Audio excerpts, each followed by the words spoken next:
ऐसा कहते हुए कौवा सारा अंडा पराठा खा लेता है और वहाँ से भाग जाता है। थोड़ी देर बाद चिड़िया जब पानी लेकर आती है तो वहाँ ना तो कौवा था और ना ही अंडा पराठा। वो कालू का बच्चा मुझे धोखा दे गया, लेकिन मैं भी तुम्हें इस बार ऐसे माफ नहीं करूँगी, तुमसे बदला जरूर लूँगी। फिर चिड़िया वहाँ से उड़ती है और सीधी किसान की पत्नी के पास जाती है और उसे जाकर सारी बात बताती है। तो वो काला कौवा तुम्हें धोखा दे गया, उस पर तो मुझे भी बहुत गुस्सा है। वो तो मेरे बच्चे से कई बार खाने की चीजें छीन कर ले जाता है। तुम कल उसे किसी तरीके से यहाँ ले आना, फिर देखना कैसा सबक सिखाती हूँ मैं उसे। फिर किसान की पत्नी चिड़िया को एक और अंडा पराठा देती है, जिसे खाकर चिड़िया वहाँ से चली जाती है। रात को चिड़िया कौवे के घोंसले में जाती है। कौवा सो रहा था।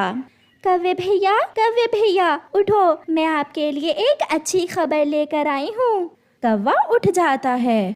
चिड़िया, तुम वो जब तुम पानी लेने गई थी तो भूख की वजह से मेरी आंखों के सामने अंधेरा आने लग गया था। मैंने जल्दी से वो अंडा पराठा खाकर अपनी जान बचाई, तुम मुझे माफ कर देना। कोई बात नहीं कौवे भैया, आप तो अंडा पराठा खाकर वहाँ से आ गए। मैंने आपको बताना था कि जब मैं किसान की पत्नी के पास अंडा पराठा लेने गई थी तो उन्होंने मुझे कहा था कि मैं हर रोज अंडा पराठा खाने आ सकती हूँ। मैं तो कल फिर जाऊँगी, अगर आपने जाना हुआ तो आप भी आ जाना। हाँ चिड़िया, मैं तुम्हारे साथ जरूर जाऊंगा और कल हम दोनों दोस्त मिल बांट कर अंडा पराठा खाएंगे। क्यों नहीं कौवे भैया, मैं सुबह आपका इंतजार करूंगी, जल्दी आना। बाय बाय, अब मैं भी जाकर सोती हूँ।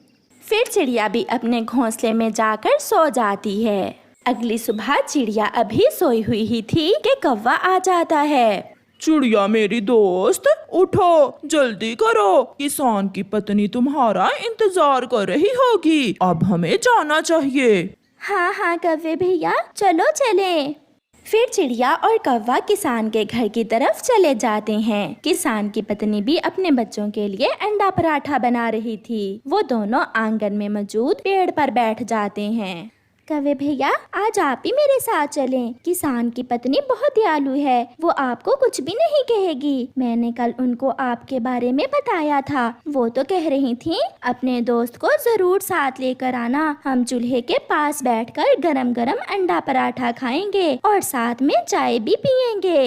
ये सुनकर कौवा लालच में आ जाता है और वो चिड़िया के साथ ही चूल्हे के पास जाकर बैठ जाता है। किसान की पत्नी ने भी एक लोहे की सलाख गरम करने के लिए चूल्हे के अंदर रखी हुई थी। आओ पक्षियों, मैं तुम्हारा ही इंतजार कर रही थी। कौवे, तुम यहाँ आओ मेरे पास, तुम्हें तो मैं 2 पराठे और 2 अंडे दूंगी, जिससे तुम्हारी सारी कमजोरी दूर हो जाएगी। माँ जी, आप सच में कितनी अच्छी हो। कमजोर तो मैं बहुत हो गया हूँ, क्या करूँ, जंगल से भोजन मिलता ही नहीं है। कई दिन बीत गए हैं पेट भर कर खाए हुए। ऐसा कहते हुए कौवा किसान की पत्नी के पास जाता है। किसान की पत्नी भी जल्दी से गरम लोहे की सलाख कौवे के नीचे रख देती है, जिस पर बैठकर तो कौवे की चीखें निकल जाती हैं। हाय, मैं मर गया। माँ जी, ये क्या किया आपने, मेरी पीठ, हाय मेरी पीठ।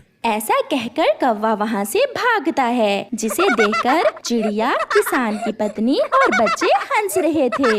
अब जाकर मरहम पट्टी करवा लेना और दोबारा आना, फिर मैं तुम्हें एक और अंडा पराठा बना कर दूंगी। तौबा मेरी तौबा, मैं फिर कभी अंडा पराठा नहीं खाऊंगा। और कौवा वहाँ से भाग जाता है। ऐसे कौवे को उसके धोखे की सजा मिलती है। प्यारे दोस्तों, अगर आपको भी अंडा पराठा पसंद है तो हमें कमेंट करके जरूर बताएं, हमें इंतजार रहेगा। आपका धन्यवाद।